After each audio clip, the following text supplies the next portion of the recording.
Everybody, welcome, welcome, welcome. Y'all, we got some baptisms to do tonight. Yep, we're gonna baptize some people tonight because there's some stuff going on. I sometimes I'm stuff just never ceases to amaze me. So anyway, let me put my caption up because it's been some people, uh, that I need to baptize, and so we're gonna do that tonight.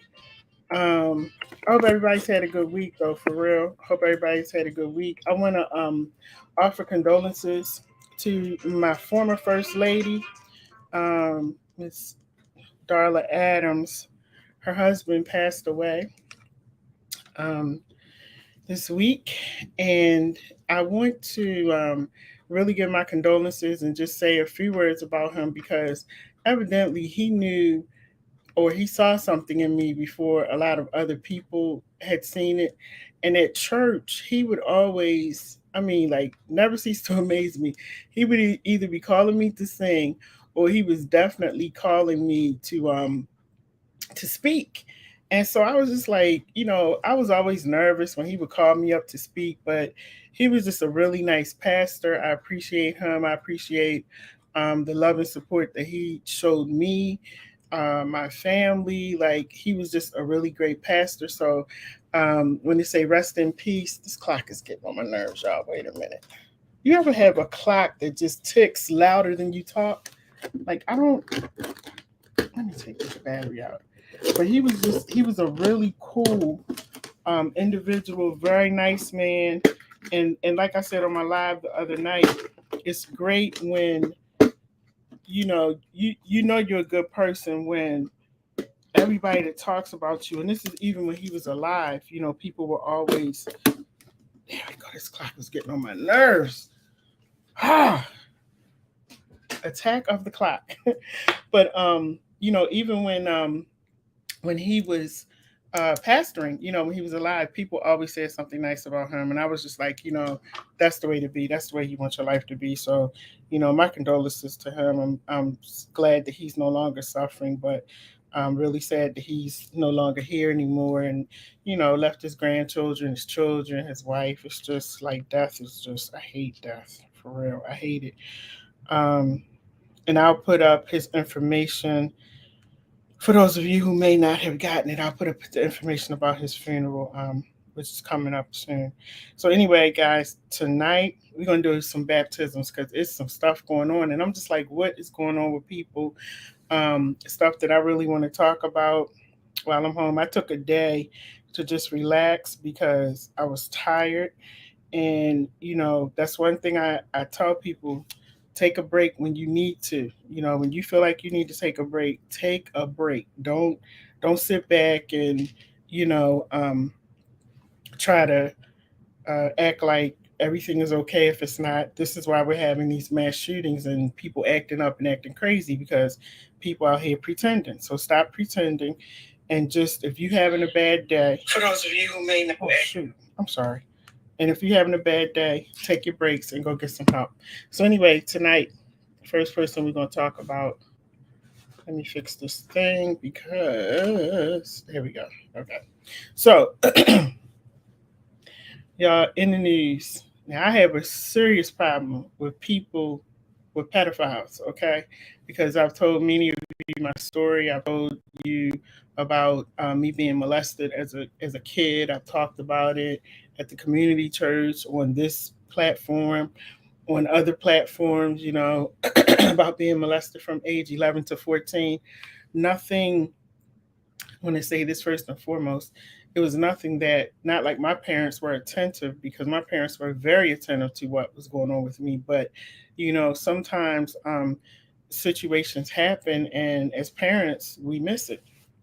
And I was a kid and I didn't say anything, so they didn't know until I got in my 40s and I finally said something to them. But in the news right now, some of you may have seen the show that was about the Duggars. The Duggars were a family of, I think this lady had like 19 or 20 kids. Like, she just had so many children. And because they didn't believe in birth control, very conservative family, had this big house, they lived on a farm. And, it's a little weird to me, but, it's their life, and do what you want to do. But what came out a few years ago is that the son, Josh Duggar, was actually molesting some of the sisters. Mind you, they're all ages, because I think this woman has pretty much been pregnant her whole life, with all of these kids. I don't know how she did it. Shout out to her, because I can only do one. But anyway, he was sent to had to go to trial. And so what's coming out now is that he's facing up to 20 years in prison. Now, Josh Duggar, I'm gonna baptize you tonight, because here's the thing, and I'm gonna say this to any pedophiles, especially the ones in the churches sitting there perpetrating. All of these women out here, it's a whole bunch of women out here, okay? Women on social media shaking their behind, showing their breasts, showing everything that they got, and y'all go run after children. I got a serious problem with that. I don't care how many years they give him. I hope they lock him up, throw the key away. He already admitted to doing it, so it's not like I'm speculating. He already said that he did it. Now, the crazy part, and this is what this is what I say when it comes to church, because when it comes to churches and pastors and Christians, period, um we have different standards, and we have different rules. Now, his parents being conservative people and Christians, and believe me, I love God. People who people know me, they know that's my life. But I have a problem with people that are Christians, and you know that something is wrong. You know that that person did the wrong thing, and you still want to go to bat for them. And um, dang, I forgot to put that video up. We're going to do that on another day, because this pastor, he deserves to get baptized by himself, because I'm going to get him. But so anyway, Christians, they have this thing, and they got rules for this and rules for that, forgiveness for this, forgiveness for that, when God is not a God like that. And so Josh Duggar, his parents, and family members and other people that know the family, they were petitioning the court to please let him go, give him a lighter sentence. Why are you doing that when the man has admitted to molesting the sisters? But I understand being molested, you keep that secret. And I'm just wondering how they feel. And then on top of that, um, he's married, he has children, a daughter, and he had so much pornography that they found that he had downloaded, I guess, to his computers and phones or whatever, very much into child pornography. Some of it quite graphic. Some of it, I was watching one of the stories that they were doing on him, and they were saying that some of it was so graphic for what he was looking at that they couldn't really even show it to anybody. We're talking about kids. And so the fact that you have Christian people, some pastors and some parishioners who, because they know him, and you don't want to see him go to prison. And this is my other thing right here. This is right here. Forget the church, right? Forget the parishioners. Forget the pastors. Your daughters were molested by your son. 4 of them. And you still are sitting up here writing, talking about let him out. Please give him a lighter sentence. What is, like, I don't. This is why not only is Josh getting baptized tonight, the whole, what's the father's name?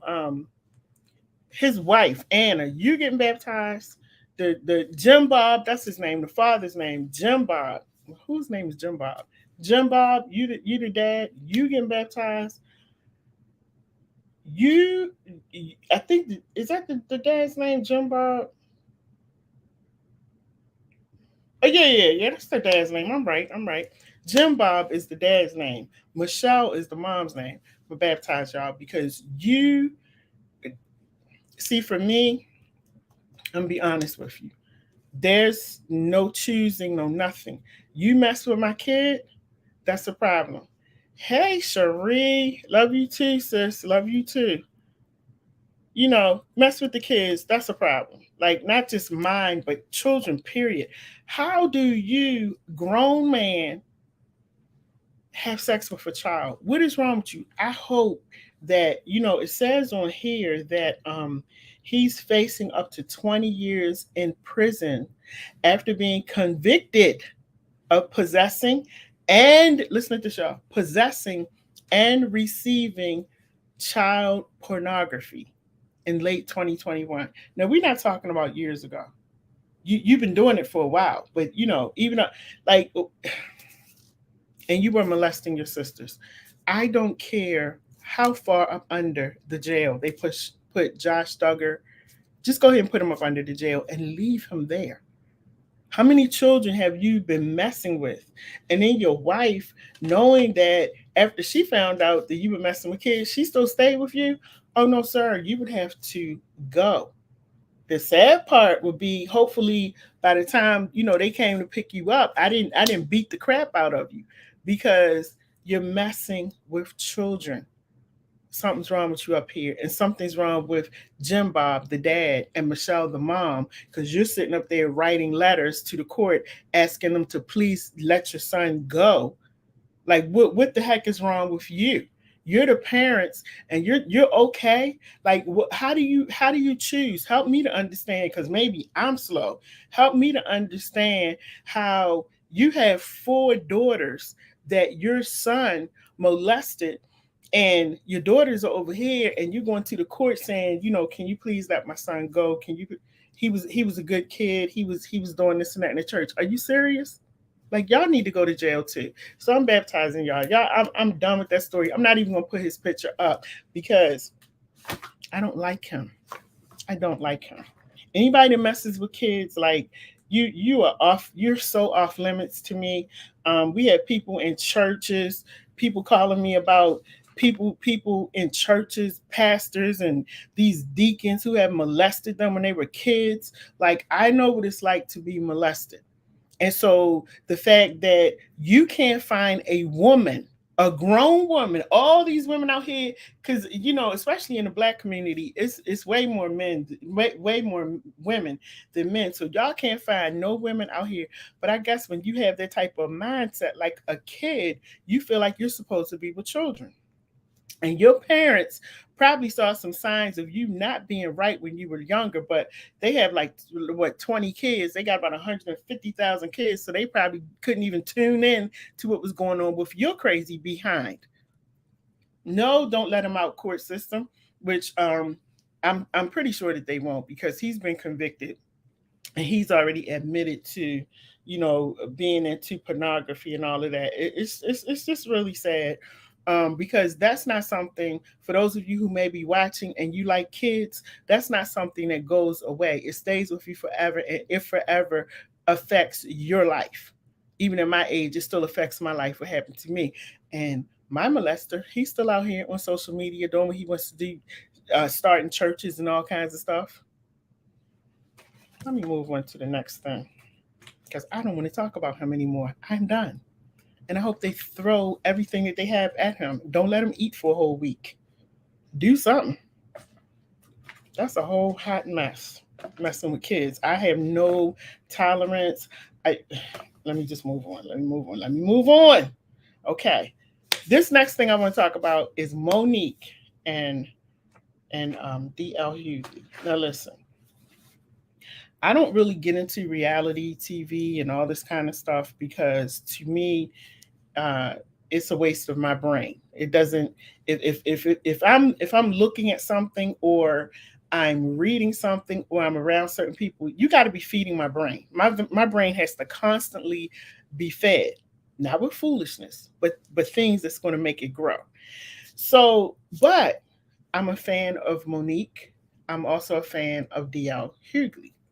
I don't think DL is funny, but DL is kind of funny. To be honest, totally honest with you, my favorite funny man has died, and that was Bernie Mac. I know his mouth was nasty, y'all. That's I know, but Bernie Mac to me was hilarious, and I like Cedric the Entertainer.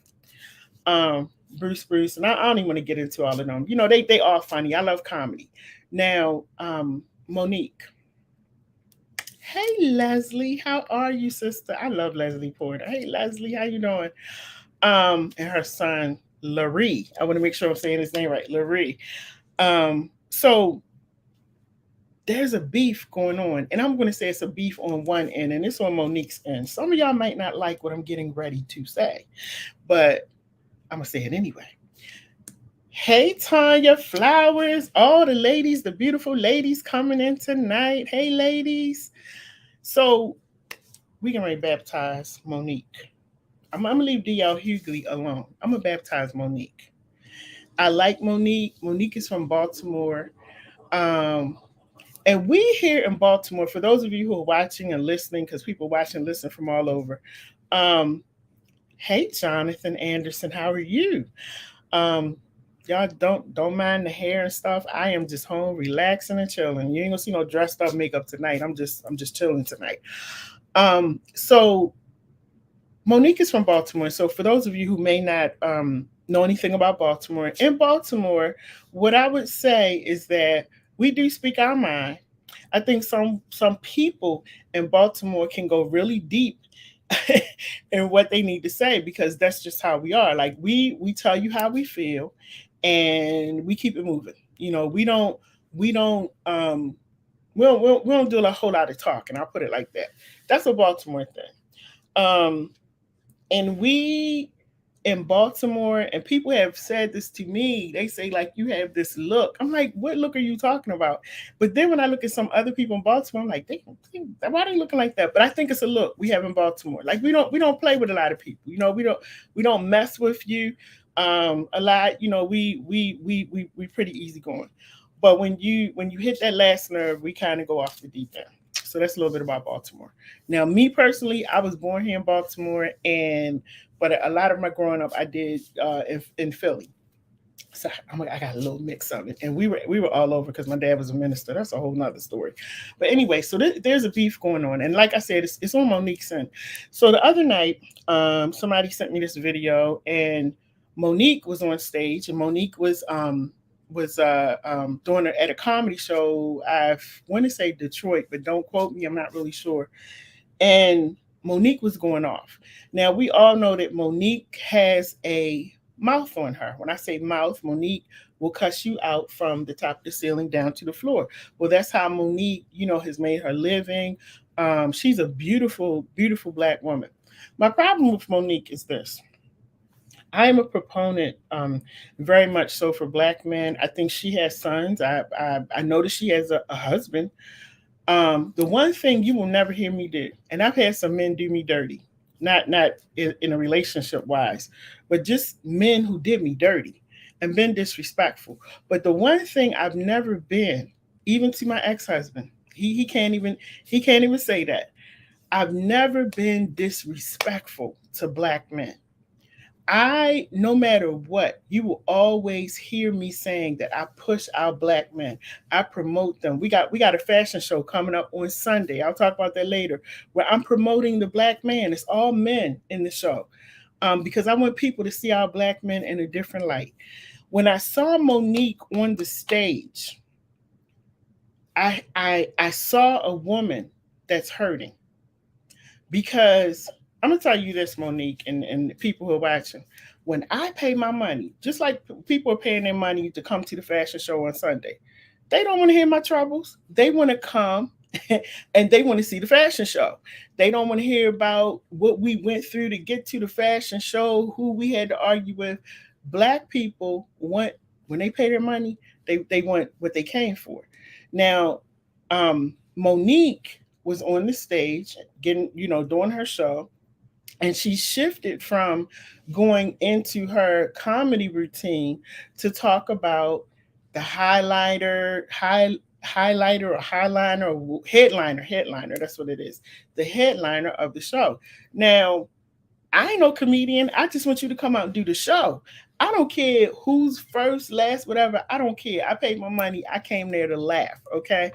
She was talking about DL. She was supposed to close the show. So I've learned this within the past few days. Ricky Smiley gave a really good commentary on how this thing works, because I didn't know. And I've gone to, I can't even count how many comedy shows I've gone to. Never knew that this stuff went on. But apparently, the headliner is the one that closes out the show. They may get more money than everybody. That's the funny person. That's the one that's going to shut it all down. So what Jonathan say? I'm mixed. I hope I quite listen, brother.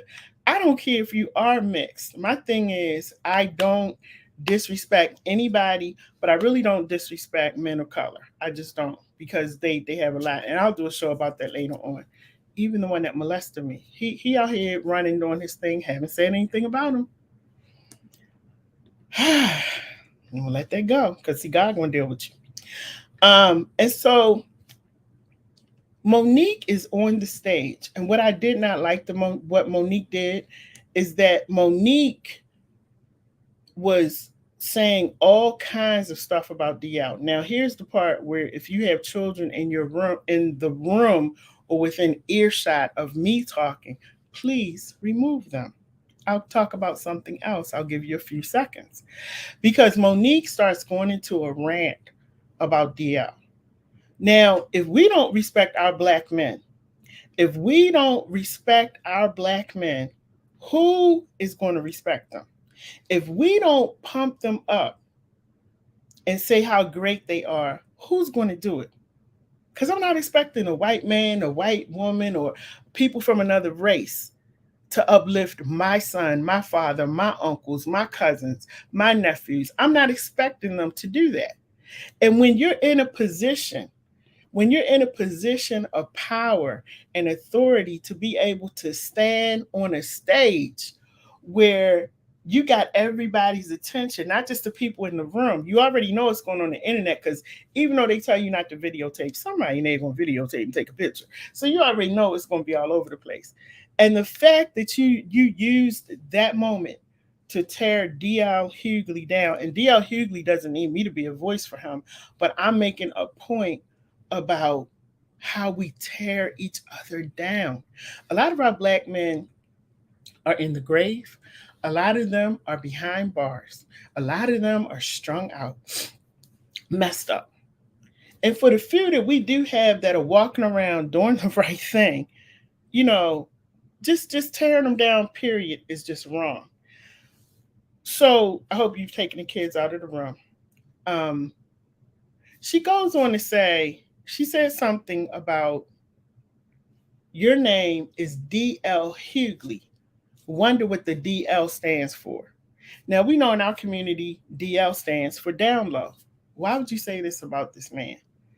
She also made a comment about, and y'all excuse me, make sure the kids are gone, um, to his wife. Why bring his wife into it? His wife doesn't have anything to do with this. But she says to his wife, how can you, okay, see, we got trollers on here, so let me get them off of here. Um, so she says to his wife, and this is why she's on stage, how can you suck the blank of a coward? Now, his wife had nothing to do with that. You're talking about his private parts. I don't think she's seen them, but she's talking about it. You go on to talk about his dog. You talk about the fact that he walked up in there with a service dog. DL came back to explain. He kind of let stuff go on for a little bit, and I think it was yesterday or today. He was at his station, and he actually talked about the service dog. The service dog actually belonged to his dad. His dad passed away, and they didn't want to get rid of the dog. The dog is actually, that's his connection to his dad not being here. And see, sometimes we open our mouth and we say stuff and we just put stuff out into the atmosphere, not knowing why people do what they do. People have done that to me a lot, and it's hurtful. And I could see even in him not wanting. And what I will say about DL Hughley is that even when he was responding to her on his show, he was still respectful. Didn't call her out of her name. Didn't talk about her husband. He said a little undercuts about her being like the character she played in Precious. And I just want to say to Monique, and she probably ain't listening to my show, my little show, but if she is, what I want to say to Monique is we got to do better. When we are, I think Monique is around my age, 50 something years old. There's certain stages and that you get to in life where you should stop. Even though that's your routine, that's how you make your money. I don't have nothing to do with that. But when we start talking about our Black men who leave the house, once they leave the house and walk outside, they're in enemy territory, even in 2022. And we're going to talk about, you're going to hear some of the guys in the fashion show on Sunday as we're doing their intro for them coming in. You're going to hear some of the stuff that they've had to go through. And they good men. Good men. Don't bother anybody. But because of them having the black skin, the locks, the beards, they're profiled all the time.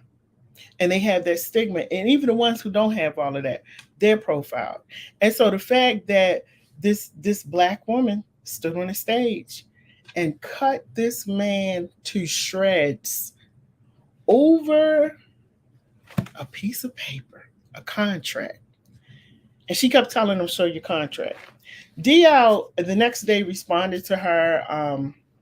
I think they were going back and forth on Instagram or something, Twitter or something. I didn't even read it because, like I said, if it's not edifying my mind, I'm not going to sit there and read that stuff. But it has become a story. And so I wanted to say something about it. And I wanted to baptize Monique tonight because I think Monique is hurting. There's something going on in Monique where she's hurting because you don't get to our age and continue to just display all of your pain out to the public, especially a woman of her stature, her financial status, her abilities and everything that she's done, shows, movies, winning an Oscar, having a talk show. Like when you get to a certain age, and I will say when I was in my like 20s and 30s, I'll blast you real quick. I'll get up on social media, on the stage anyway, and blast you real quick. Now that I'm in my 50s, I handle stuff in another way because you're supposed to grow as you go along and mature. And so the fact that she didn't understand that that was not the time or the place tells me that this woman, this grown, beautiful woman, is hurting. And somebody better grab her. Now, the closest person to her is her husband. And I don't know why, it's okay with him, or maybe he is saying something to her. I'm not in the house, but somebody needs to grab Monique, hug her, hold her, and let her know that you got to find a better way. She put Oprah on blast. She put Tyler Perry on blast. She put what's the man that did Empire? I can't think of Lee Daniels. Put him on blast. Now we got DL Hughley, putting him on blast. Steve Harvey, put him on blast. We have to learn, and like I said, this men and women, as you get older, you learn how to do things in a different way. It wasn't like her and DL aren't friends because they could have sat down and had a conversation. The man is right there where you are. You could have came and did your routine. Nobody in the audience would know about it. And then you go back and you and DL deal with that. That's the way that should have been handled. But then you got some people in the audience. And see, our people, because I can't talk about other people because I'm black. I can only talk about us and the people I've experienced in my 50 something years. We like drama. We like craziness. We like ratchetness. So during the time that she's up here going off on her rant and her rage, you got people in the audience, yeah, woohoo, they yelling and screaming. Me personally, at that point, I know that I would have walked out because I'm not going to sit through that. Because see, once again, you're tearing down a black man. I have a son, I have a father, I have nephews, I got uncles, I got cousins. So I'm not going to sit through that. I'm just going to walk out, lose my money, I'm gone. Because that's not what I came for. But a lot of people sat through it. Now, with what's his name? What Ricky Smiley was saying, he made a good point. Ricky Smiley, like, look, he said, I'm so confident in myself. This is what Ricky said. I'm so confident in myself that whether I at the beginning, the middle, the last, I already know I'm going to tear it down. I'm funny. I'm a comedian. And he said the bottom line for him is as long as his check is right, he don't care who go first, last, middle. And Ricky, I'm right along with you, bro. Right along with you. Go and do the show. That's what people came for. We're coming out of a pandemic. People want to laugh. People want to come and have fun. People are tired of the arguing and fussing. And the fact that we don't know in 2022 how to address each other and how to have a conversation with each other, that's a problem. And I love Monique for real. She's one of the people and I still hope that one day I'll be able to interview her. But before I interview her, y'all know me, I want to have a conversation with her. I want to have a conversation with the doors closed, with her and we just sitting down talking like grown women before I bring her on my platform. And my platform is nowhere big as the stage that she's on. But see, I have so much respect for myself that before I bring anybody on here, we're going to have a talk with the door closed first. Because I got to see where your mind is at. And so what I'm saying about Monique right now, yeah, I'm going to baptize you, sister, because that was wrong. And come to find out, she's been asking for these receipts. Show me your contract, this and that. DL has produced all of that. Come to find out, DL had nothing to do with, she felt like DL had pushed her out of the way because he wanted to be last. She's saying she's supposed to be last. DL had nothing to do with it. It was all done by the promoters. And see, hurt people hurt people. And once you do that, then you sit back and you looking bad. Because you realize, oops, I made a mistake. What I hope will happen is that she will apologize to DL, that they come back together and they handle this. And as you did it in public, apologize to this man in public. Go, you got a platform. Go in your live and apologize to this man. Apologize to his wife.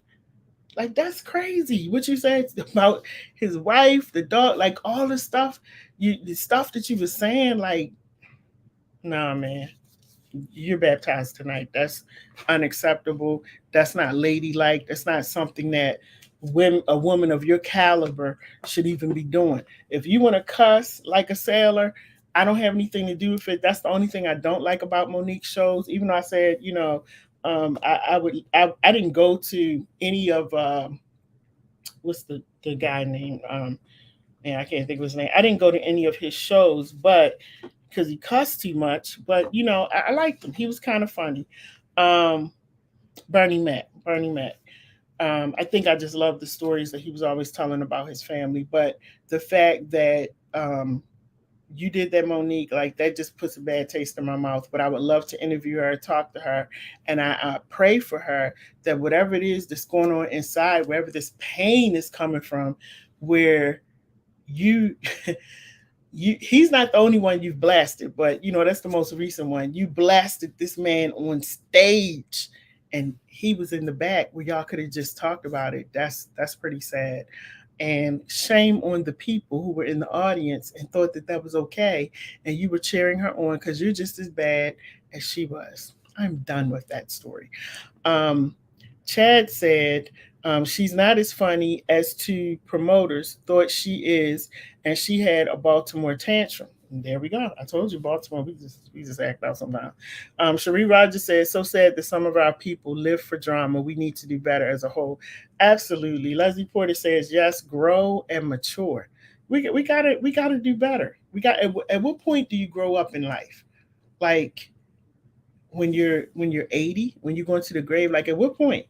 I don't want to be around anybody my age, especially a female that's throwing tantrums and you all over the place. No, I I don't have females in my life like that. I counsel them. I don't, but they can't be my friend. No. Next person I want to talk about is John Gray. Now listen, I keep telling y'all, and I'm gonna show you this video. I might do it tomorrow. I'm not sure. I don't know because I gotta finish up stuff for the fashion show.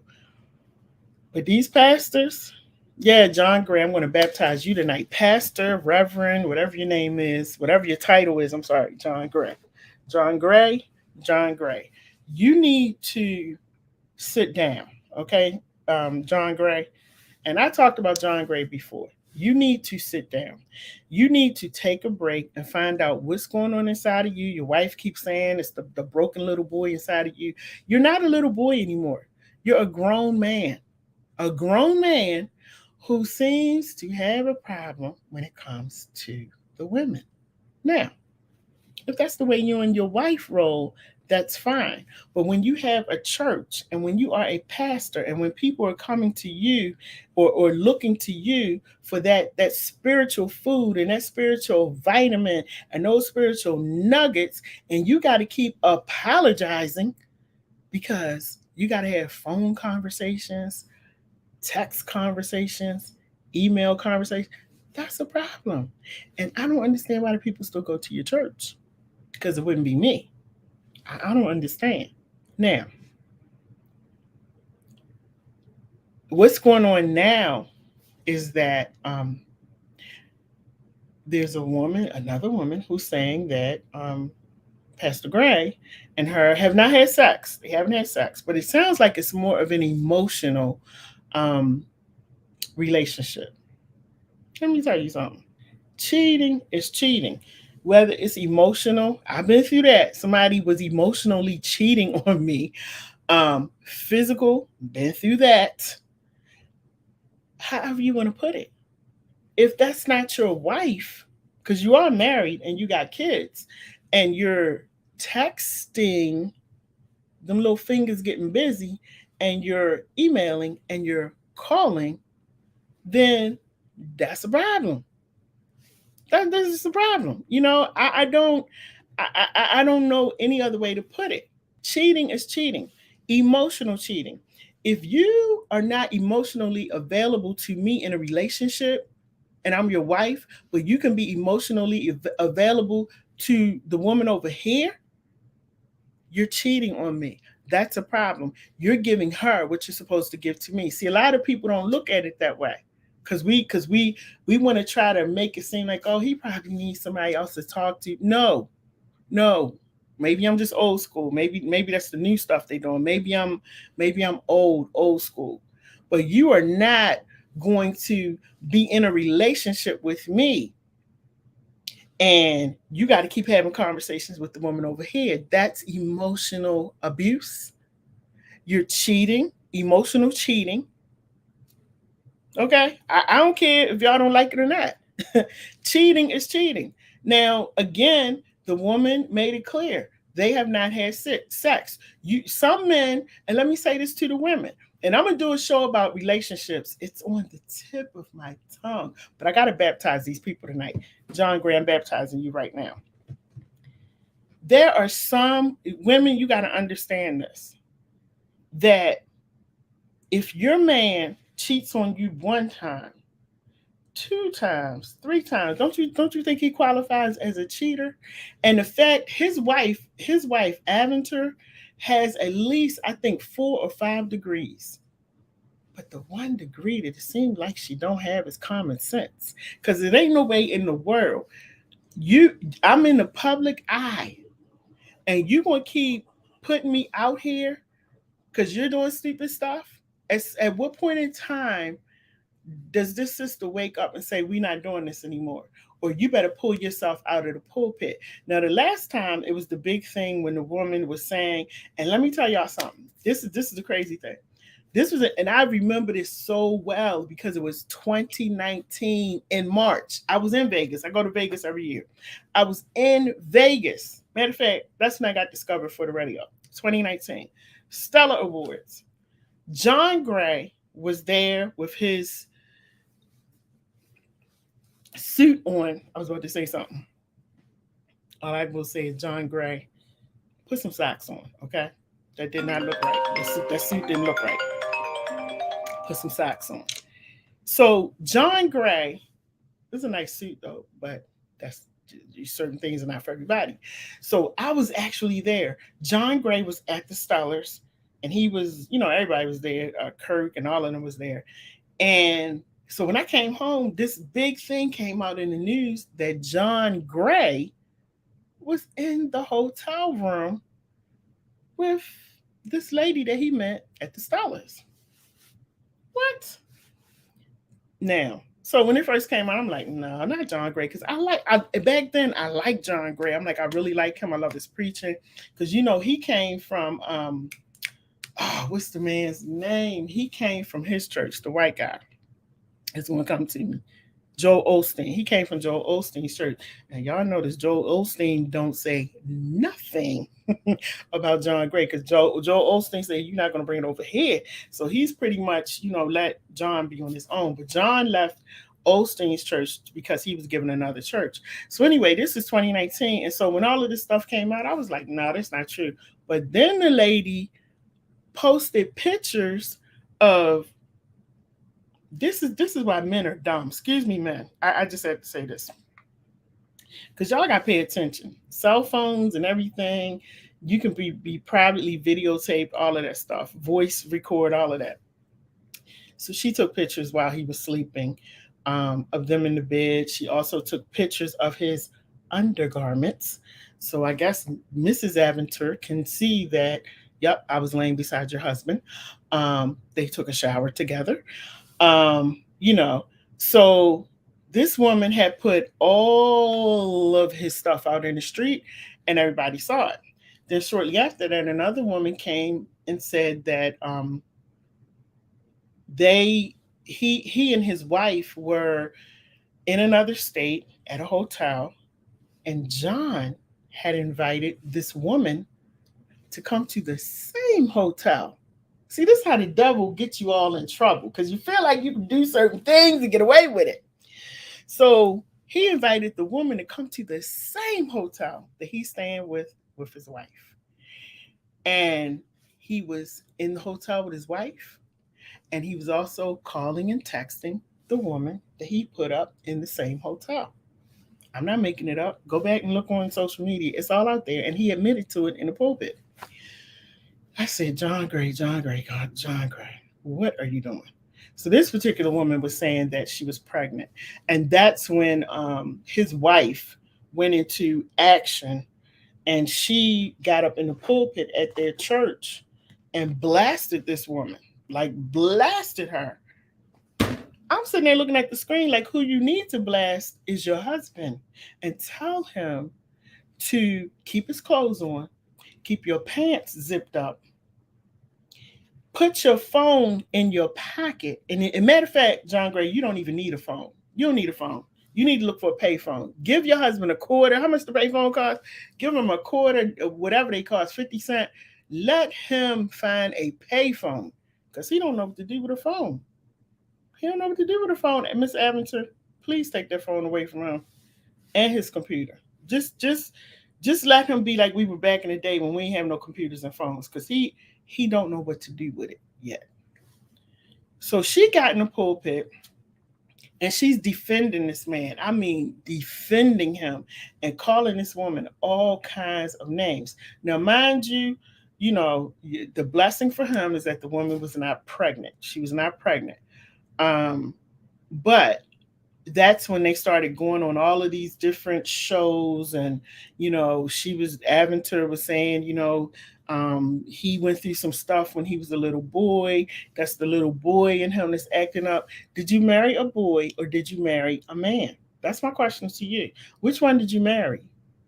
Because it's a little girl inside of me, but y'all not going to see it, because I'm 50 something years old and I've learned how to understand that at my age, I can't be throwing tantrums and going here and going there, because the little girl inside of me, would be shopping all over the place, because that's what the little girl inside of me likes to do. But as you mature and as you grow, the Bible says, Pastor, and I understand that she's a pastor as well. They're co-pastors. So pastors, when you become a man or woman, you put away childish things. Now, if you don't know how to put those childish things away, your presence and your feet should not be standing behind a pulpit, because the only thing that you are doing is tearing your ministry down. And the people that are sitting there with you, who love you, who support you, who are putting money into your pockets, into your ministry, you're hurting the ministry and you're hurting the body of Christ. And anybody who is sitting there at Pastor John Gray's church, you need to get up, because there's plenty of other churches out here, and you need to go find another ministry. Leslie Porter said it. Go somewhere and sit down. Okay? Pastor John Gray, sit down. Give your wife your phone and your computer and your tablet. And if you got a Apple Watch, one of those smart watches, give her that too. Because you don't seem to know what to do with your fingers. And you're dragging your wife, your family, your mom. I remember they used to do a show on OWN. And that's when I really started watching them. And I thought, what a beautiful family. But you see what Oprah Winfrey did. Thank you very much for being on the OWN network, but we are not renewing that contract again. Because Oprah said, you did not bring that over here. And I don't blame Oprah. Joel Osteen, you're not bringing it over here.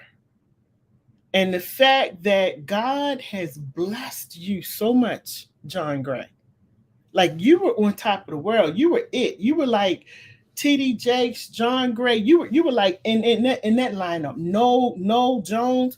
You were in that lineup. What's the other lady's name? Bynum, Juanita Bynum. You were in that lineup with like the big pastors. But sometimes the light is just too much for people. It's just too much. So, John Gray, I'm baptizing you tonight. And if you don't give your wife that phone, you probably got two of them. Because that's what cheaters do. Let me just throw this in here. Cheaters will have the phone that they talking to, the wife can look through, or the girlfriend, fiance, you can look through and see everything in there. And then they got a whole other phone that y'all don't even know about. Been there and done that. So, Please sit down from that ministry. Please let somebody take over your ministry. I pray for his wife because, see, sister, you must really love your husband, because I'm gonna tell you, you get probably one good time to drag me if you get that, but when I'm in a public eye and you feel like you going to drag me and then you're going to continue to drag me in your mess, oh no sir, no sir, that ain't happening. And the fact that you're a smart, beautiful woman, you got 4 or 5 degrees, and the fact that you are letting your husband just continue to do these things, like, it's hurtful even watching it.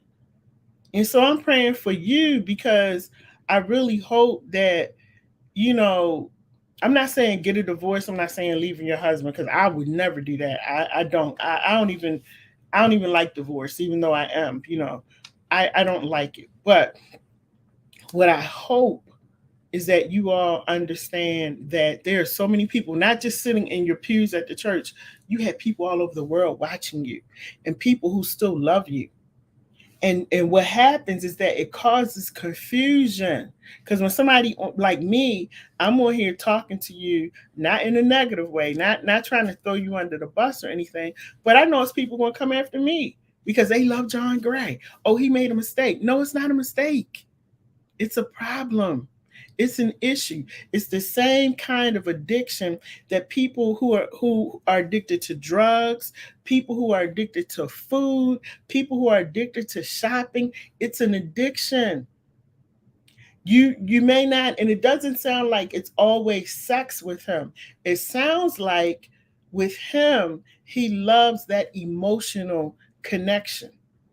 So the thing that I hope that you all find out is, what is it that's causing him to have to leave home, to have to leave his beautiful wife that he's laying beside and go outside and get that emotional connection from somebody else.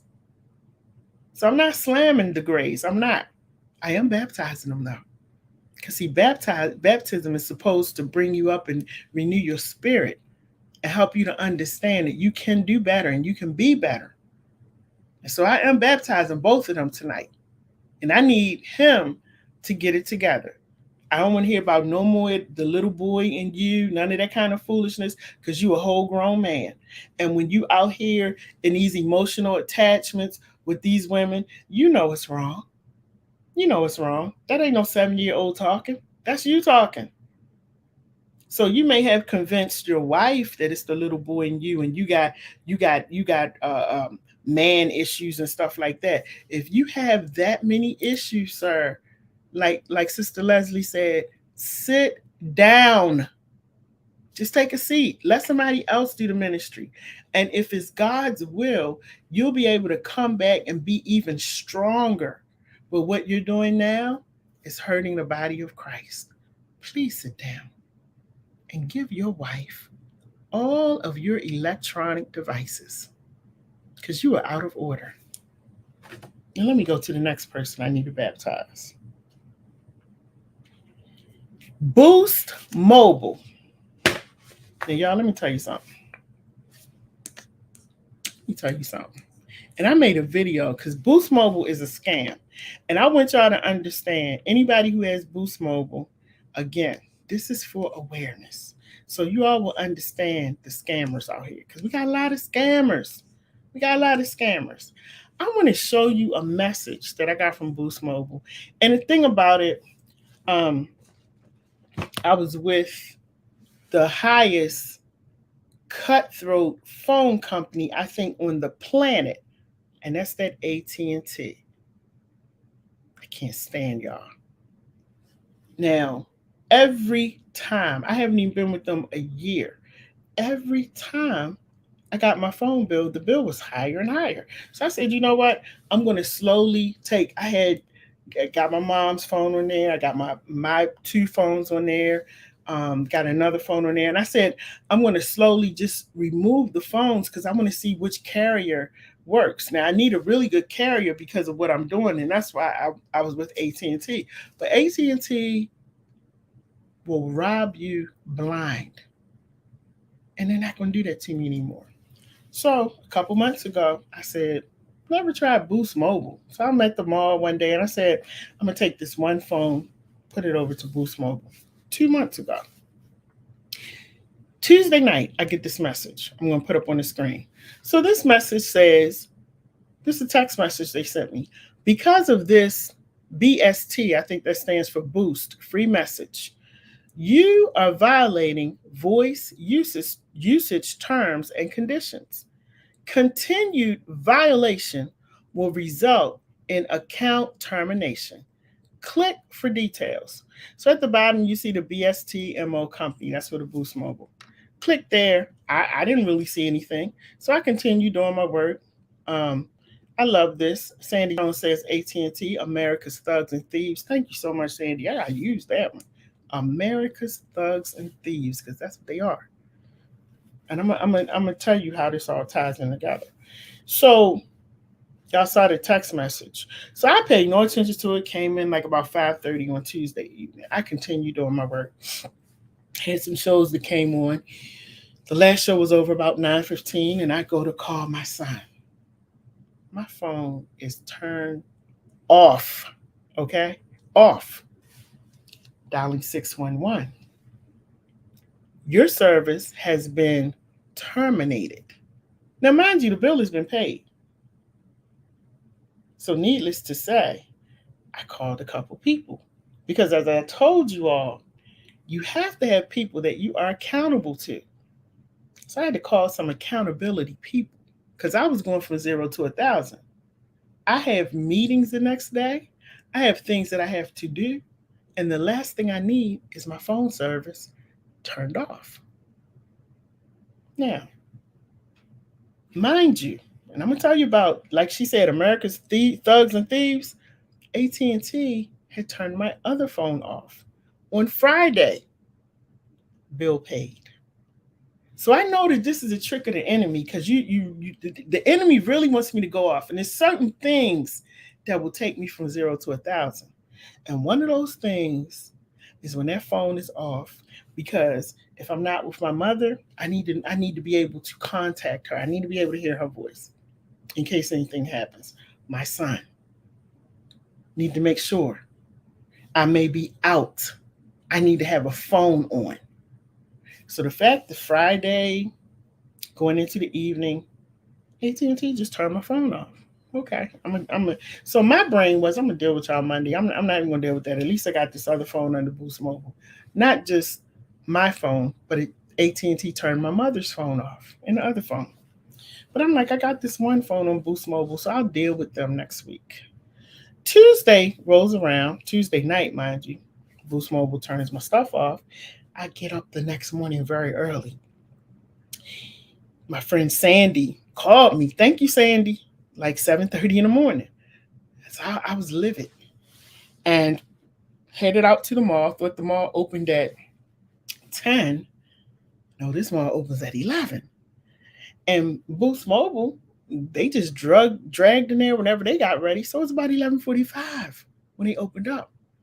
So by this time, I got all kinds of things dancing in my head, but I'm like, I'm going to keep it down because I need to video and find out how I violated the phone service when I'm paying you for unlimited talk, text, and data.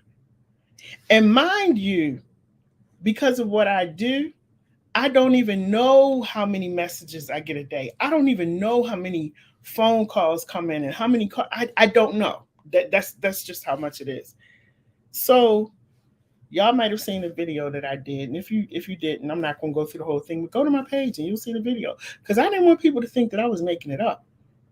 And I had to really pin this lady in customer service because the lady, when I went to the service desk, the lady was like, I've never heard this before. And you hear her saying on the video, I've never heard this. I've never seen a text like this before. So am I the first one? I don't know. But talking to Boost Mobile, customer service, the lady told me, I said, Miss, do I have unlimited talk, text, and data or not? I either have it or I don't. I have the highest plan that you have. Do you have that or do you not? She finally said to me, we have it. but with limitations.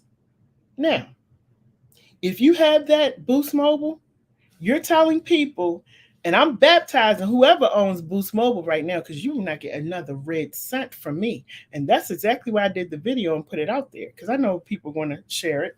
And I don't want people to be scammed, because that's a whole scam. You're telling people that they can use their phone, pay you $60 a month, unlimited talk, text, and data, but you are monitoring the phone calls and the text messages, which you have no right to do. So what they were doing is monitoring how many calls I was making. They were monitoring how many texts I send out. And that's why they terminated my service and told me I can never come back to Boost Mobile again. And y'all don't have to worry about me coming back to you again, because I am not.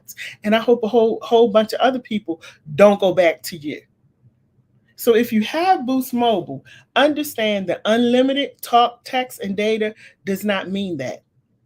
What that means is that if you go over what they consider, which nobody could tell me what the limit is. So what is the limit on the phone calls? What's the limit on the text?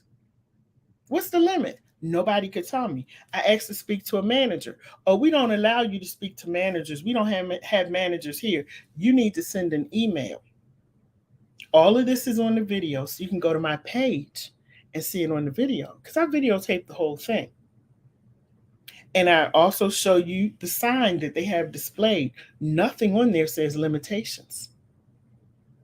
So Boost Mobile, I'm baptizing you tonight and putting you on blast for turning my phone off that I had already paid for the month, and lying to the people and telling them that they have unlimited talk, text, and data when they don't. And I think it's against the law. I haven't had a chance to check yet, because I was busy trying to get my phone turned back on. But isn't it against the law to sit here and monitor my calls and my text messages? I'm gonna find out. Now let me go to AT&T. So I told y'all AT&T was just way too much, and I was slowly trying to see who I wanted to go with. Called AT&T Friday because I got a phone bill. And I wanted to know, yes, most definitely, Tanya, most definitely. Oh yeah, they're going to get a blessing from me, and they're going to get the video posted on their stuff. See, sometimes you don't know who you're messing with. Ask Olive Garden. So AT&T got a bill from them. And the bill said that I owed them like $500 something. And I'm like, what? I'm telling y'all, every single month, my bill gets higher and higher. I have no idea sometimes. So I've been every month, AT&T and myself, we got to have these meetings every month, because I'm not paying what you're sending me. And all the time, every time I call them, I'm right. Make sure y'all check your phone bills. Check your phone bills. Don't just go by them telling you, oh, your bill is this amount, is that amount. No. And I've always been like that. I check everything down to the penny. So the fact that they're telling me that my phone bill was $500 something, I'm like, that's not right. Let me talk to a manager or somebody. So I get the manager on the phone. The manager's he straight up, as soon as he gets on, no, ma'am, your bill is $500 or $200. No, it's not. No, it's not. I have two phones and it's $500 something. No. Go back and look again. So he goes back. What he found is that the phone that I had taken off and put on Boost Mobile, AT&T was still charging me for the phone. Now, this is where it gets really sticky right here. This is where it gets really sticky, and Privacy Law and the Information Act. Thank you, James Davis. This is where it gets really sticky. Talking to the manager, because I'm saying to him, help me to understand this, sir. You're a multi-million-dollar corporation. 2 months have gone by and nobody noticed that my phone had been taken off of the plan. And mind you, you cannot remove a phone off of AT&T or any of these companies and go to another carrier if you still owe a bill. So I had paid the bill. And then I got my numbers and I moved over and ported it to Boost Mobile. Go look in your computer. So he looks in his computer and he finally says, yes, you did do that.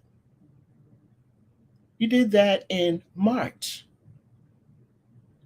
So why, I said to him, are we having this conversation? And why is my bill $502, sir? This is what he told me. Pay attention. He told me, and I said, why is my service off? He said, your service is off because you haven't paid the $502. Your service is also off because you didn't inform us that you had moved your phone to Boost Mobile. Y'all, I almost lost it. I said, I have to call you and tell you that I'm moving my phone to another carrier. Otherwise, you continue to charge me for that phone? He said, yes. Now, needless to say, those phones are still off. So if you've been calling me on those phones, that's why you haven't gotten me. Then I had to turn around and deal with Boost Mobile, turning my phone off on Tuesday. So if you were calling me around Tuesday evening, Wednesday morning, I had no phones. Now, I'm going to tell y'all something. The devil is a liar and he is very busy. But I thank God for my accountability partners. Because I'm going to say this, and then I'm going to go to the next story.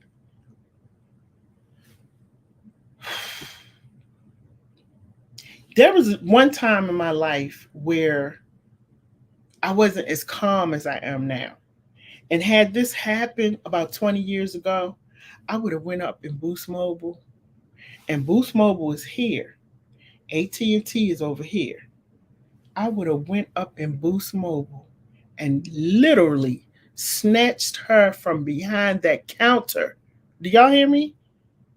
And then I would have went over to AT&T and snatched that woman.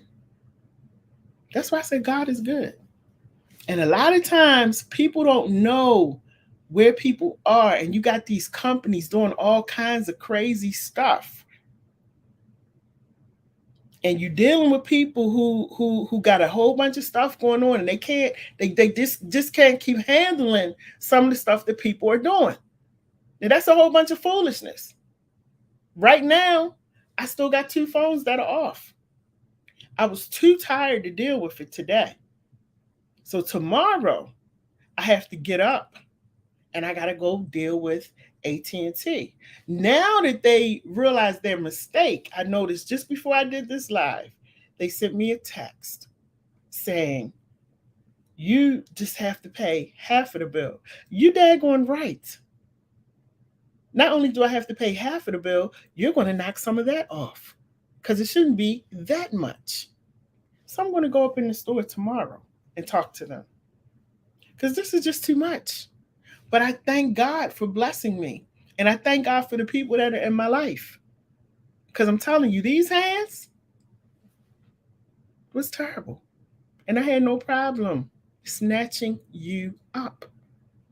But I said, you know what, God? They're just phones. You know what? If you wake me up to see another day, I will talk to people when I talk to them.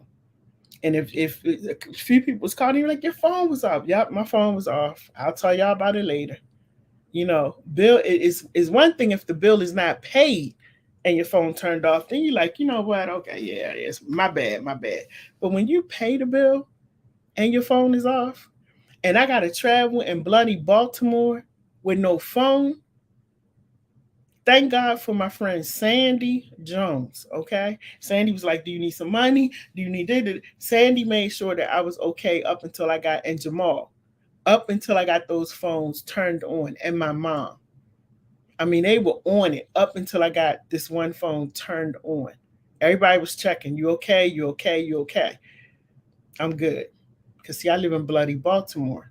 And you can't walk in this city without a phone because you might have to make a phone call. So I just want to baptize AT&T because I'm coming for y'all tomorrow in the right way though. We gonna handle this tomorrow, and I'm gonna pay you what I'm supposed to pay you for the month of June. Now it won't be $502. It's not even gonna be the 50% off that you offered me because me and Jesus have already talked. Y'all don't even know it yet. When I come in there, I will pay you what I'm supposed to pay you. And we're going to continue on. Okay? And that's the end of that story. Because, see, the devil gets no power. None.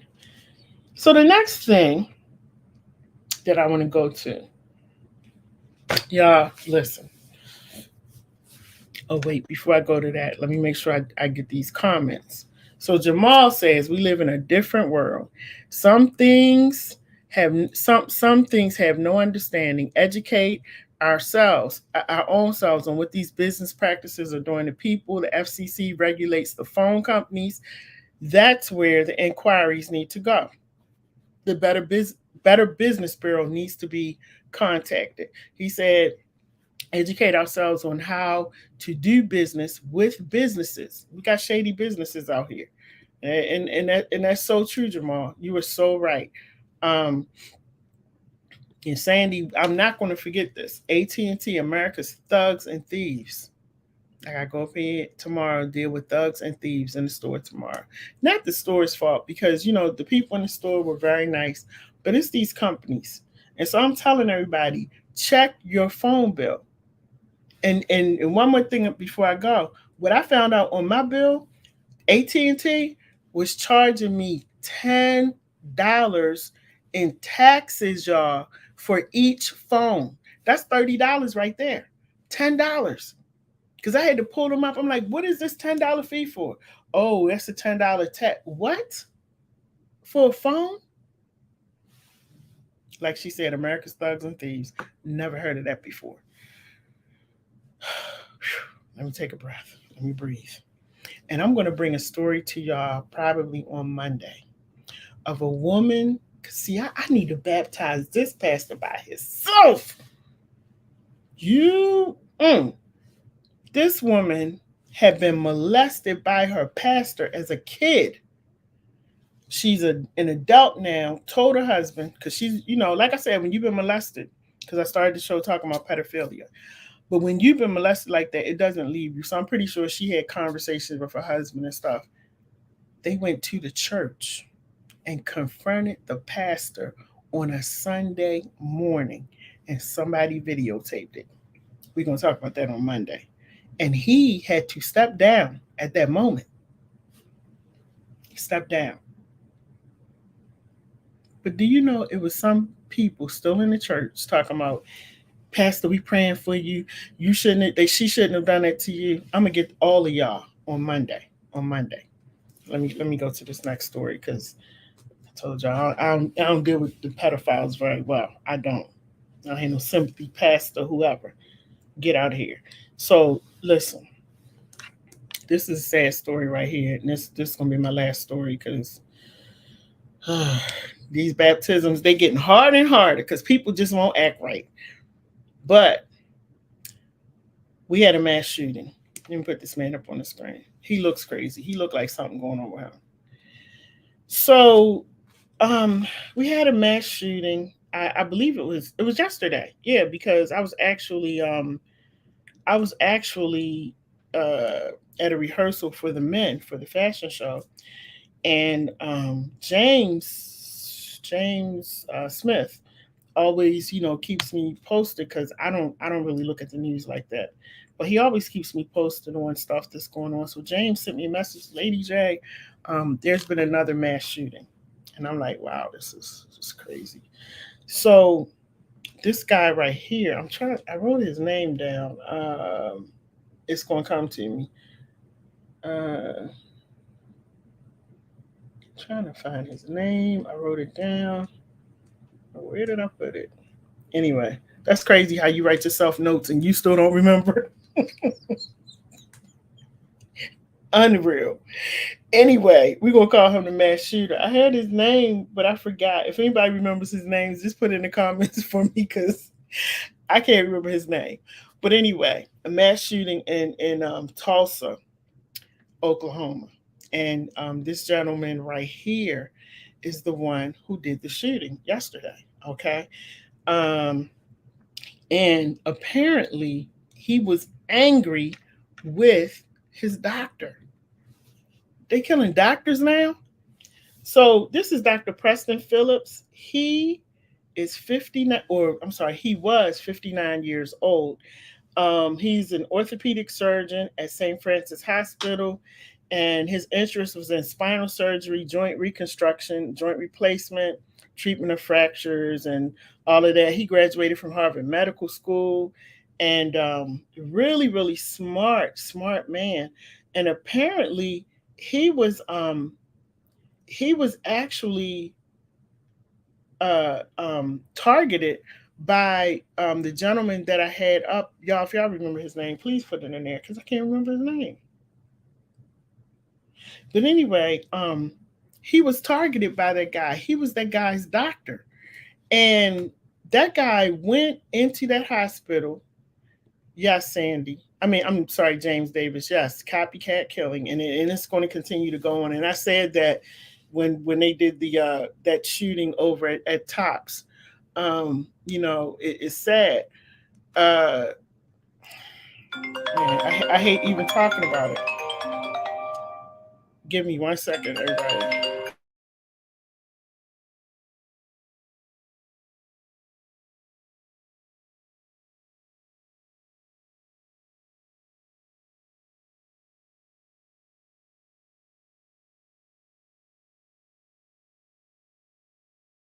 Sorry, everyone. Um, Had a call, but yeah. So this guy killed the doctor. We don't know what he killed the doctor for, but I'm like, we killing doctors now? Like it's like nobody is off limits. And he went in there, killed this man.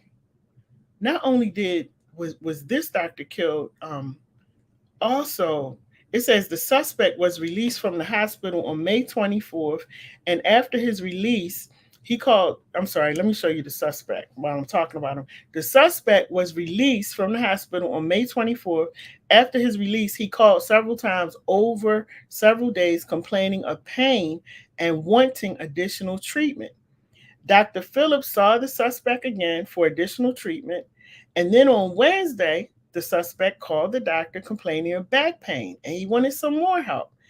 Now, a letter found on the gunman who actually killed this man killed himself.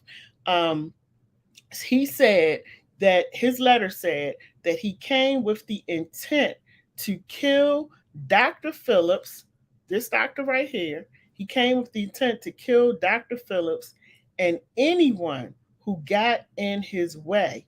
And he blamed this doctor for his ongoing pain following his surgery. Wow.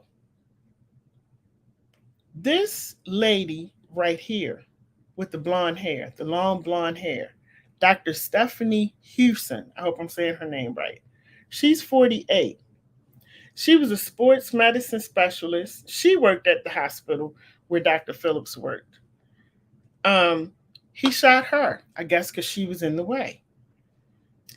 This lady in the middle, her name is Amanda Glenn, 40 years old. Um, she Oh, his name is Michael Lewis. There we go. Michael Lewis is his name. She was an employee. She's one of the supervisors at the medical facility. And Miss Amanda leaves behind her husband, and she has two teenage sons. He took her life. Then the next man that you see on here, his name is William Love. He's 73. He was also a victim. And he was just in there at a doctor's appointment, and he was shot. And so they said that he was actually a retired Army vet, Army sergeant, who had been in the military for 27 years, and he also served in Vietnam.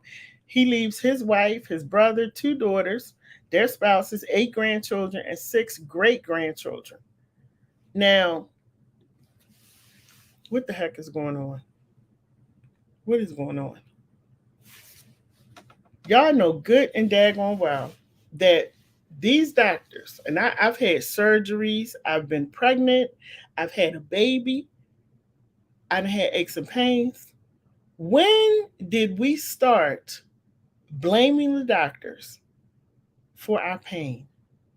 The only thing the doctors can do is what they can do and give you some medication, and then you need to take time to heal. When I tell you this world is crazy, you're shooting a doctor because you're in pain. And did you want him to take, I don't understand. What did you want him to do?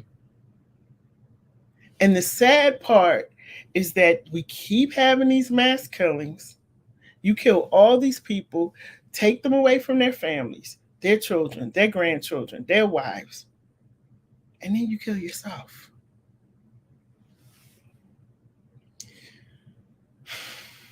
Sometimes I try not to say certain things, but just kill yourself first and get it over with, if it's that bad, and leave these people alone. This man is sitting up here. This man went. Whew, that man was in the military for 27 years in Vietnam. Probably saw all kinds of stuff, shootings, every kind of thing, and survived Vietnam, being in the military, only to have to sit in a doctor's office and be shot. That's the kind of world we live in. And it's just sad. People are just insane. They're insane. And one day, and I keep saying this, and I said this before the pandemic, one day our society will wake up and understand that we need to do more when it comes to mental health. There's a lot of people walking around with mental health issues, mental health challenges, and we sweep it under the rug, or we try to medicate them and not really sit down and find out what the root cause of the problem is. This is why I started the community church, because we're not going to just sit there and do Bible studies. We're going to talk about why we act the way that we do. What's causing you to act crazy? What's causing you not to pay attention and to get caught up in certain things? This is exactly why I started the community church. Because we need to find out who we are. And in Baltimore right now, it's so hard for people to even get an appointment. A lot of the mental health professionals are leaving. And there's just no appointments. It's hard for people to get in, which should tell us something. So prayers out once again to the families. We haven't even been able to process the young 18-year-old going into Top Supermarket in New York, in Buffalo, New York, to shoot Black people. We haven't even been able to process that. You driving 400 miles. Who was talking to you that you hated Black people so much that you had to drive that far to shoot up everybody? Then we turn around and we got the young man going into the school and all of the things that are coming out about that. I don't know if you guys are keeping up with that, where some of the stories are not quite right, where that young man was actually in the school for an hour and not the few minutes that we thought, because the police were dragging their feet to get there. And I really don't want to say this, but a lot of movement has to do with location. For example, if I call the police right now to say that somebody is doing something at my door or in my neighborhood, they should be here in about an hour or two. If my mother and father call the police where they live, oh, they'll be there within a few minutes. I witnessed it with my own eyes. So A lot of those people in that area, in that school, it's a Hispanic area. I wonder if that had something to do with location, where they just dragged their feet and took their time, where parents are now saying, and I don't blame them because I've done it with my son. I shared that with y'all last week. Walked right up to the school. They said active shooter on the parking lot. Guess what? You can be active all you want to. I'm going to get my son. And that's exactly what I did. So you had some parents going up in the school, pulling their children out because children were texting their parents saying something is going on. So you telling me the parents had time to go in the school, grab their children. This young man is still in there and the police still on their way. I heard the town wasn't that big. So what was y'all doing? And we got 19 babies that's dead. The lady that passed away, I'm going to talk about this one day too. I did a show about this called Broken Heart Syndrome. The lady who passed away, her husband was putting flowers on her grave and they showed him and everything. He passed away from a heart attack. And the doctors are saying, and they even said it sounds like broken heart syndrome. They're leaving, they've left 4 children. No mom, no dad. So we're now living in a society where we're going to have children who don't have any parents. They probably have other family members who are now taking them on. But they have lost whatever it was supposed to feel like to have a mom and dad, to have a family, to do things with the family. They've lost all of that. We have parents who have lost children who will never know what it's like to go to the prom, to go to the first dance, to teach them how to drive, to go to their wedding. They'll never have a chance to do that. And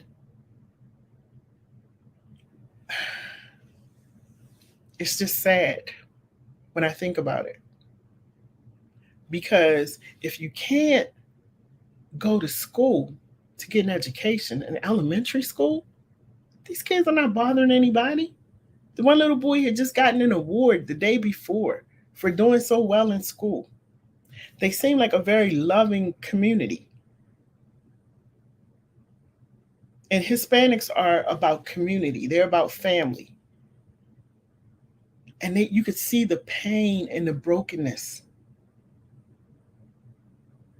And the stories that are coming out now, y'all need to get a whole new police department, starting from the top. Because you know you did not handle that situation right. There's a lot of stuff coming out about that. 19 babies are gone. Somebody dragged their feet. Now, maybe y'all have never had experienced crime in the area. I don't know. But for that young man to be in the school for an hour and people were calling, and where were y'all coming from? So many questions, so many things. You tried to blame a teacher, saying the teacher left the door open and that's how he got in. Now we find out that's not true.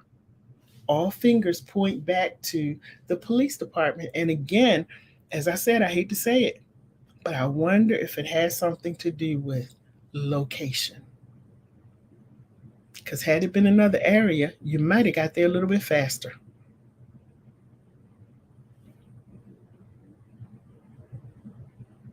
So many questions. The young man who shot up people who look like me in a grocery store. And I saw them walk him out under his arm, bring him over to the car, pat him down. I wonder if my son were somebody that looked like my son, if they would have gotten that kind of treatment. And I hate to be the one that says that because I try not to do that. But as I see things taking place, I just have questions. This is a crazy world that we live in. And location and color don't help. So I'm baptizing that police department because y'all messed up. And these parents are going to have to go through the rest of their life without their children while you get to enjoy yours. So all of y'all need to be fired. I'm not talking about that anymore. I want to go back to this mass shooting. I don't know what was going on in that gentleman's head, that he felt like he needed to shoot the doctor because the doctor could not alleviate his pain. And then you felt like you had to shoot everybody that was in the pathway. It's so sad. And I am praying, which I know all we can do is pray, but guess what? The Bible has already told us that in the last days, all of these things that we see are going to happen, and it's only going to get worse. And if you don't get your brain, hearts, and minds together, you're going to be one of them people that we see on the news. I'm just saying. You're going to be one of those people. That's why y'all see me pulling back, working on me, getting myself together, because I know it's very easy to go to the left. Joe Biden, I don't know what he's talking about because he sleep too. Talk about him another day because I don't have the energy to talk about him. But is that all I had on my thing? Oh, one last thing before I go. Baltimore. I am at a point, if I could really, really afford it, I think I would just leave my stuff here like I did when I left my ex. I just took a few clothes and I rolled out. I just couldn't do it anymore. And I'm at that point living in Baltimore. I just want to take a few clothes, leave all this stuff here, and roll out. I am so tired. And I know people be like, oh, Lady J, is crime everywhere. Yup, it is. It is. But I travel a lot. And I've been to some places, of course, crime is everywhere. But here, they are off the chain. Anytime you got to get out the car, looking behind your back, making sure ain't nobody shooting, fighting, and all of that. You can't sit in your car and have a conversation. They walking past cars, shooting people. You can't even land your room. The lady bullet just went through her window last week. 83. She's laying across the bed reading a book. Young girl shot yesterday, sitting in a restaurant, eating. Young man, young lady, last weekend, walking at the harbor. The young man is now dead.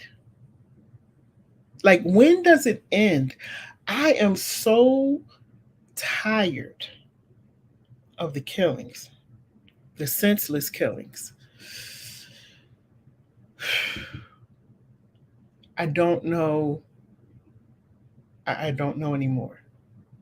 But I do know that if they don't figure out something in Baltimore City, and I hate to say it like this, y'all gonna be saying, where's Lady J? Because a bullet could hit me at any time. That's just how real this thing is. And I always say, when I leave my house, I pray to God that I make it back home. I pray. And that's why I try to do the right things during the day. I try to uplift people. Now I'm at a point, like in the morning time, it's certain people I'm sending out texts to, because I'm like, if this is the last time we communicate, you know how I feel. And that's sad. But that's my reality where I live at. That's what's going on here. They just had a shooting over the weekend at Aldi's, the grocery store. Why? Why? Woman stabbed up in a church. Oh, an elderly woman. Can't go to church. Can't go to the grocery store. Can't sit in your car. Can't go shopping. Living here, to me, sometimes it's just like living in prison. Because The only safety I really feel is when I'm at home. But now they're shooting so much outside, a bullet can come through the window. I got windows all around. And it's very sad. I hope that something happens in Baltimore. I don't even know. Um, I don't know what can happen, what can be done. I don't know. I don't even like going to my office anymore because my office is in the vicinity, definitely, of all of the shooting that's been taking place, especially over the weekend. It's right there. I don't even want to go down there anymore. And it's sad because at the same time, I understand why people, especially in my city, why people are dealing with depression, anxiety, suicidal thoughts, why they're out here killing people. I definitely understand it because we are living in the midst of craziness every single freaking day. We are living in craziness. And the things y'all hear about Baltimore is true. We live in craziness every day. So it's so crazy that I can sit here and I can hear gunshots while I'm talking to you. And while I'm talking to you, I can count pop, pop, pop, pop, pop. I can count 1, 2, 3, 4, 5 shots. I can tell if they're near or far. I also know that at a certain point, after I hear that gunfire, the police should be coming in a few minutes. After the police, I should be hearing the fire truck. I mean, the ambulance. After the ambulance, and sometimes the fire truck does come, but after they come, I should be hearing the helicopter swirling around. It's crazy, but that's my reality every day. So as I hear the gunfire in my brain, I can almost just pinpoint what direction it's coming from, what side of the house is coming from, how close they are. Look at my watch. Within a few minutes, the police should be coming. Helicopter should be up there. That's how crazy it is. And I have to pray for myself because the thing that I did not anticipate in being a chaplain, my phone used to ring before, but it rings all the time. Everybody got a problem. And sometimes I have to take these breaks. Today was a break for me. I didn't do anything because sometimes I have to take a mental break. But people are hurting. People in this city are just over it. And it gets to a point where you start becoming depressed because of your surroundings, because of your environment. Because you don't know if today is the day that bullet is going to hit you. Not that somebody's after you, but it's just bullets in this city fly like rain coming from the sky.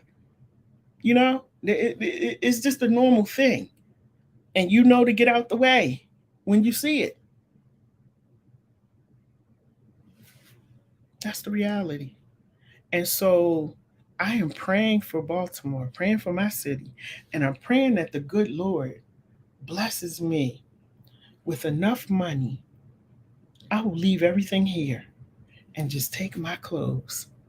And I probably won't even take all of my clothes, just enough to wear to get by and get the heck out of here. That's what I pray that the Lord does for me. I am ready to go. Unfortunately, Maryland is so expensive. It's so expensive to live here and to live in places that I would like to live. And because my mom is sick, I'm trying to stick around in Maryland. But I'm ready to go. And if she wasn't sick, I would have been gone. Because I am getting to the point where I am done. John, hey, John Falco, he says, I'm late. Who's getting baptized? He said the whole country needs, but I know that's right, John. Go back. We baptized a lot of people tonight. How can our children be raised in this environment and be expected to become productive young men? Sandy said, come here. We talk, Sandy. You know what I talked to you about. Yeah. She said, we're not far from your mom. You're right. That's on my brain, Sandy. Don't tell them where you at, but that's on my brain. Yeah, so John, this is the thing. John is asking the question: how can our children be raised in this environment and still be productive young men? They can, and we do have productive young men. My son is one of them. But I tell you, John, I had to work 3 jobs. I had to not eat sometimes, plenty of days. Like I know what it's like not to have no food because I had to make sure that school bill was paid. In order for me to make sure that my son became a productive citizen, which a lot of people do, not just with their sons, with their daughters. People are just putting everything in the private schools. Homeschooling has become expensive because a lot of people are homeschooling now.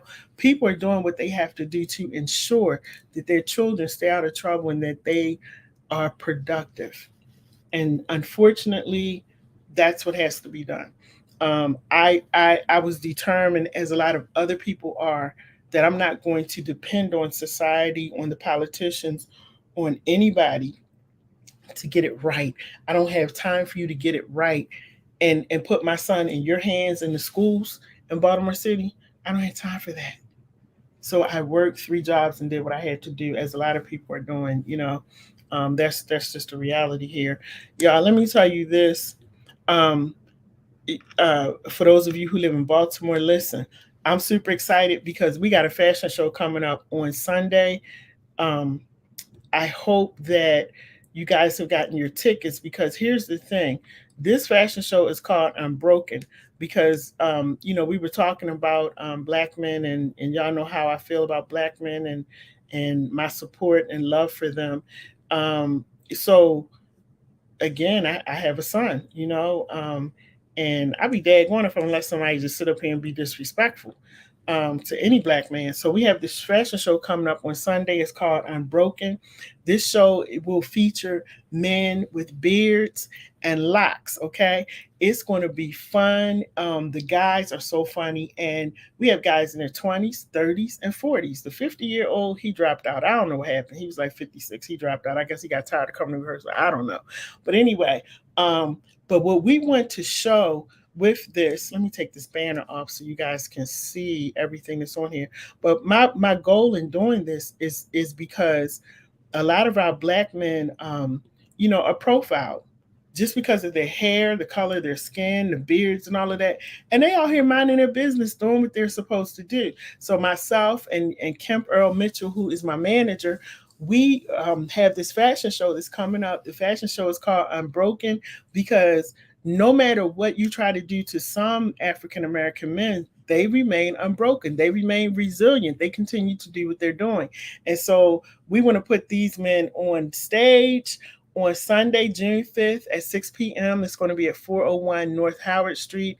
It's going to be at the Downtown Cultural Arts Center. You can get your tickets on Eventbrite at Unbroken, the fashion show. Or you can cash app $ what up Baltimore. This is going to be so much fun.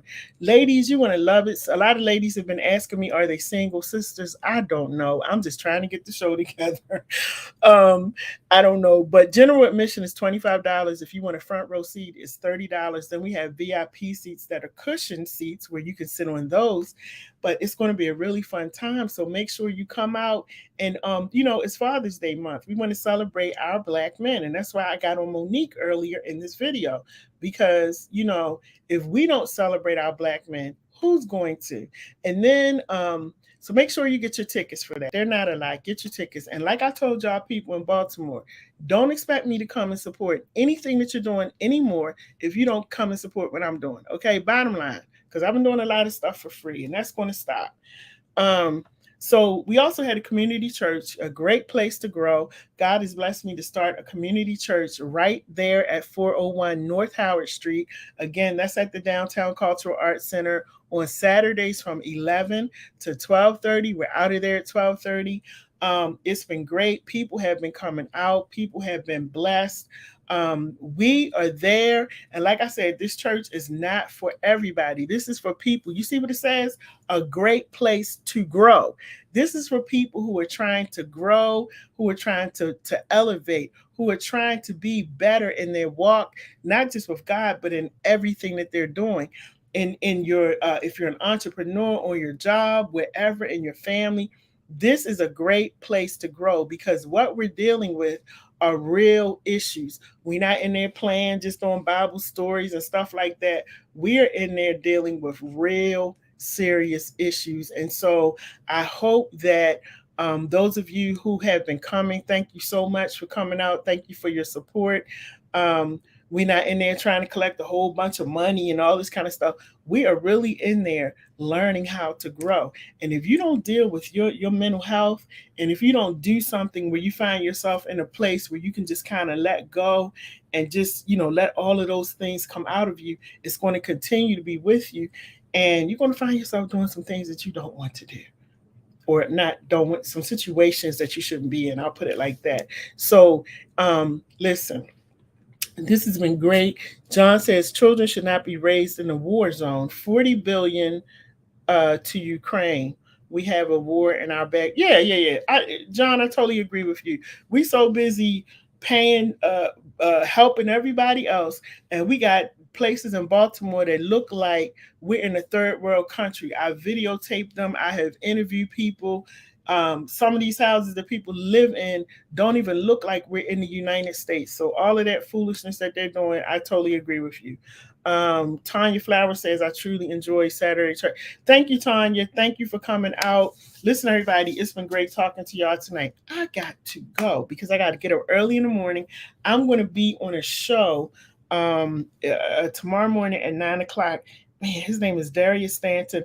Darius, it's crazy how somebody was telling me, you got to talk to him. You got to talk to him. And I was like, I don't think I know him. But once we got on the phone, I realized that I do know him. So some of you may know Darius Stanton. And he does a show. Darius, his platform is, he deals with a lot of issues when it comes to men. His show is called Mr. Peace and Love? Something like that. Man, his show. Anyway, I'm on his show tomorrow morning at 9 o'clock. It'll be on Facebook. But actually, if you go on my page at 9 o'clock in the morning, you'll be able to see me on the show. And we're actually going to be talking about Black men, the issues that they go through, the things that they're dealing with, how it's affecting them mentally, how it's affecting their peace, their spirit. We're going to be talking about that. And I'm also going to be sharing with his audience about the fashion show on Sunday. We really want you to come out, pack the place out. It should be fun. And we want to show each other some love. That's what it's all about. If you come in there for some foolishness, don't come, because that's not what we're doing over there. But this is all about showing our Black men that we do love them. We appreciate you. Listen, I'm saying we. I can't speak for nobody else but me.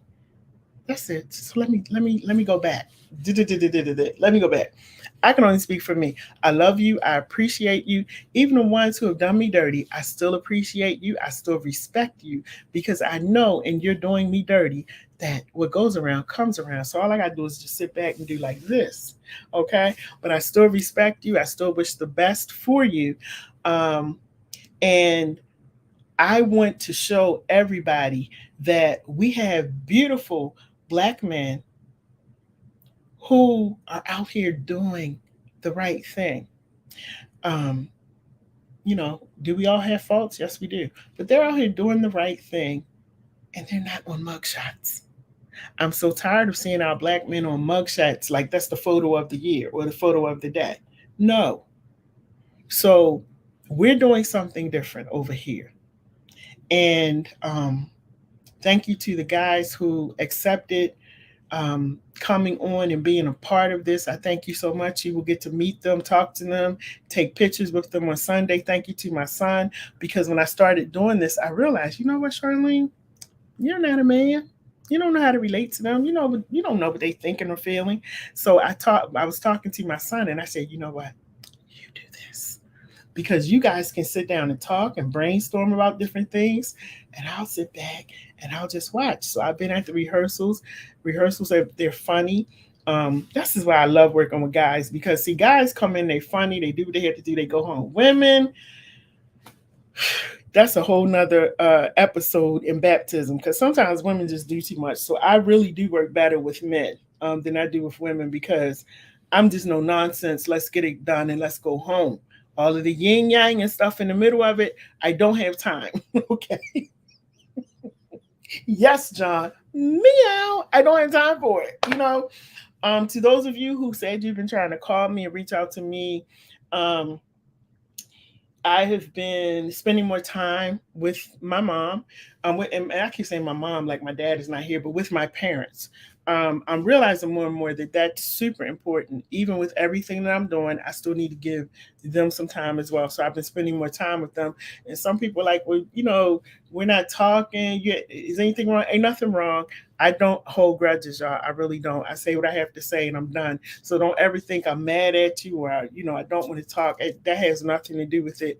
It's just been a lot going on top of the other things that I'm doing and on top of getting this fashion show together and on top of now having a community church. So it's just been a lot. Um, Nothing going on. We cool. We good. I'm not mad at nobody. Like I said, I go through every day. Try to make it a good day, try to reach out to as many people as I can. And when the day is over, I pray and ask God, to forgive me for anything that I did not do and help me to do it better tomorrow. So everybody have a good night. Have a great night. My name is Dr. Lady J. We just did a whole bunch of baptisms tonight, honey. And I am tired. We ain't get to sing. We not gonna collect no offering. But Monique, let me go back. Let me backtrack on that. Because Monique, I think you had the most money on here during the baptism. So if you want to send an offering, a love offering, Monique, you can. Dollar sign, what up, Baltimore? Okay, Monique, you can bless us over here because we collect offering. The person that we baptize, we collect offering from them, and we baptize quite a few people. But Monique, I think you're the one that has the most money for the baptisms tonight. So if you want to send me something, you can. Dollar sign, what up, Baltimore? Thank you, everybody. Have a good night. I gotta go because I gotta get up early. Don't forget to get your tickets, y'all. Listen, come to the fashion show on Sunday. Bring your man or whatever. Come to this fashion show. Unbroken. Hey, Van. Unbroken, the fashion show. It's going to be great. It's going to be fun. I'll see y'all. Have a good night. My name is Dr. Lady J. I am out of here.